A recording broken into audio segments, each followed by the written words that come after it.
அன்பு சமூகத்திற்கு அன்பு செல்வனின் வணக்கங்கள். மீண்டும் ஒரு முறை இந்த காணொளியின் மூலம் உங்களோடு இணைவதில் மகிழ்ச்சி. இந்த உலகில் நாம் அறியாத விழுமியங்கள் நமது கவனத்திற்கு வரும்பொழுது வியப்பை ஏற்படுத்துகின்றன. இந்த காணொளியில் நாம் காண இருப்பது கோவில் பிரசாதங்கள். கோவில் பிரசாதங்களுக்கும் அதன் தன்னிகரில்லா சுவையிற்கும் ஒரு தனி பட்டாளமே ரசிகர்களாக இருப்பர். அப்படி இருக்க பிரசாதங்கள் அசைவ உணவாக இருந்தால் எப்படி இருக்கும்? ஆம், இந்தியாவில் உள்ள இந்த 8 கோவில்களில் அசைவம்தான் பிரசாதமாக வழங்கப்படுகிறது. அதை பற்றிய ஒரு சிறு தொகுப்பை இங்கு நாம் காணலாம்.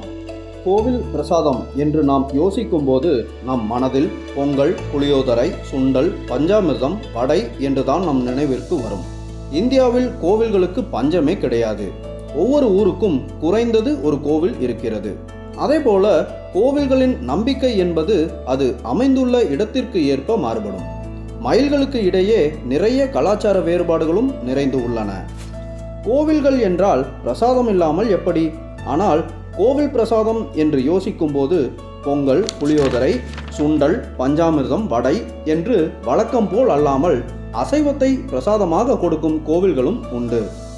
தமிழ்நாட்டின் மதுரையில் உள்ள வடக்கம்பட்டி என்ற சிறிய கிராமத்தில் அமைந்துள்ள முனியாண்டி சுவாமி கோவிலில் சிவபெருமானின் அவதாரமாக அறியப்படும் முனீஸ்வரரின் மற்றொரு பெயரான முனியடி பெருமானை போற்றும் வகையில் வழக்கத்திற்கு மாறான 3 நாள் ஆண்டு விழா கோலாகலமாக நடத்தப்படுகிறது.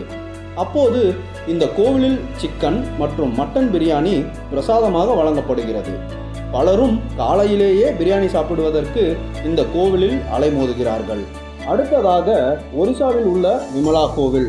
துர்க்கை அம்மனின் மற்றொரு அவதாரமாக கருதப்படும் விமலா அல்லது பிமலா என்று அழைக்கப்படும் அம்மனின் ஆலயத்தில் அசைவ உணவு பிரசாதமாக வழங்கப்படுகிறது.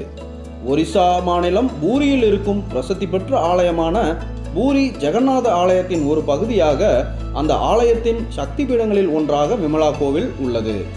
வடமாநிலங்களில் விமரிசையாக கொண்டாடப்படும் துர்காஷ்டமி மற்றும் நவராத்திரியின் போது இந்த கோவிலில் மீன் சமைக்கப்பட்டு பக்தர்களுக்கு பிரசாதமாக வழங்கப்படுகின்றது. அதேபோல சூரிய உதயத்திற்கு முன்பு கிடாக்கள் பலி கொடுக்கப்பட்டு அதை சமைத்து பக்தர்களுக்கு பிமல பரூசா என்ற பெயரில் பிரசாதமாக வழங்கப்படுகின்றது. இவை அனைத்துமே பூரி ஜெகநாதரின் பிரதான ஆலயம் திறப்பதற்கு முன்பு முடிந்துவிடும். அடுத்ததாக உத்தரப்பிரதேச மாநிலம் கோரக்பூரில் அமைந்துள்ள தர்குல்ஹா தேவி கோவிலில் ஆண்டுதோறும் கிச்சாரி மேளா என்ற திருவிழாவின் போது பக்தர்கள் குவிந்து விடுகிறார்கள். சைத்ரா நவராத்திரி அன்று இந்த கோவில் திருவிழா கோலம் பூண்டு இருக்கும். மிகவும் பிரசித்தி பெற்ற இந்த கோவிலுக்கு நாடு முழுவதும் உள்ள பல்வேறு இடங்களிலிருந்து சித்திரை மாதம் நவராத்திரியின் போது பக்தர்கள் வந்து தங்கள் விருப்பத்தை நிறைவேற்றுவதற்காக இங்கு அம்மனுக்கு ஆடுகளை பலியிடுகிறார்கள். அங்கேயே வெட்டி ஆடுகளை சமைத்து நைவேத்தியம் செய்து பக்தர்களுக்கும் பிரசாதமாக வழங்குகிறார்கள். அடுத்ததாக கலியுகத்தில் பிறந்த விஷ்ணு மற்றும் சிவனின் அவதாரமாக அறியப்படும் முத்தப்பனுக்கு அர்ப்பணிக்கப்பட்ட பராசனி கடவு கோவில் கேரளாவில் அமைந்து உள்ளது. தரிசனம் செய்ய வரும் பக்தர்கள் மீன் மற்றும் கல் ஆகியவற்றை இறைவனுக்கு படைத்து தங்களுடைய வேண்டுதல்களை முன்வைக்கிறார்கள். அவ்வாறு செய்யும் பொழுது மக்களுடைய வேண்டுகோள்கள் அனைத்தும் நிறைவேறும் என்ற ஐதீகம் உள்ளது. அது மட்டுமில்லாமல் இங்கு இறைவனுக்கு படைக்கப்படும் பிரசாதங்கள் அனைத்துமே பக்தர்களுக்கு விநியோகம் செய்து விடுகிறார்கள். அடுத்ததாக இந்தியாவில் உள்ள 51 சக்தி பீடங்களில் ஒன்றான காளிகட். மேற்கு வங்காளத்தில் அமைந்து உள்ள இந்த கோவில் நூற்றாண்டுகள் கடந்த பழமையான ஆலயமாக புகழ்பெற்றது. பெரும்பாலானவர்கள் இங்கே காளி தேவிக்கு ஆடுகளை பலி கொடுக்கிறார்கள். மற்றொரு சக்தி பீடமான தட்சிணேஸ்வரர் காளி கோவிலிலும் மீன் உணவுகள் பிரசாதமாக படைக்கப்படுகிறது. ஆனால் இந்த கோவிலில் பலி கொடுக்கப்படுவது இல்லை. அடுத்து அசாமின் நிலாச்சல் மலை சிகரங்களில் அமைந்துள்ள காமாக்கியா கோவில் இந்தியாவின் பிரபலமான சக்தி பீடங்களில் ஒன்றாகும். மந்திர தந்திரங்களுக்கு பெயர் பெற்ற இந்த ஆலயத்தில் அம்மனுக்கு 2 வகையான இறைச்சிகள் படைக்கப்படுகின்றது. ஒன்று முழுக்க சைவ உணவும் மற்றொன்றில் ஆட்டிறைச்சியும் வழங்கப்படுகின்றது. இரண்டிலுமே வெங்காயம் மற்றும் பூண்டு பயன்படுத்தாமல் செய்யப்படுகின்றன.